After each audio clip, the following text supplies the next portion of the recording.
నమస్తే అండి. నేను doctor P Lakshmi Prathyusha, consultant obstetrician and gynaecologist, Nallapraju Venkataraju hospitals, Bhimavaram.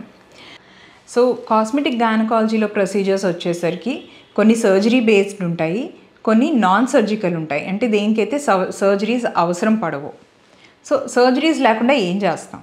దాంట్లో ఇన్వేజివ్ అండ్ నాన్ ఇన్వేజివ్ అని ఉంటాయి. సో ఇన్వేజివ్ అనగా ఇంజెక్షన్స్ అంటే పిఆర్పి ఇంజెక్షన్స్ అని, బోటాక్స్ ఇంజెక్షన్స్ అని ఉంటాయి. పిఆర్పి అంటే ఆటోలాగస్, అంటే మనం పర్సన్ది వాళ్ళ బ్లడ్డే తీసి మనం దాన్ని ప్రాసెస్ చేసి దాంట్లో ఉన్న మంచి కణాలు ఎక్స్ట్రాక్ట్ చేసి ఆ కణాలు మాత్రమే వాళ్ళకి ఎక్కిస్తాం మళ్ళీ. సో దాన్ని పిఆర్పి అంటాము. సో ఇదేంటంటే వాళ్ళకి ఏదైతే కొలాజన్ లాస్ ఉందో టిష్యూస్లో అది మళ్ళీ బూస్ట్ అవుతుంది. ఓకే. అండ్ ఇంకోటి కార్బాక్సిథెరపీ అని కూడా ఉంటుంది.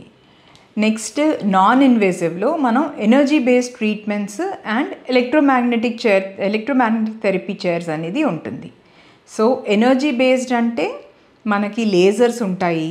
ఆ లేజర్స్లో కూడా రకాలు ఉంటాయి. CO2 లేజర్ కానీ, డయోడ్ లేజర్స్ అని.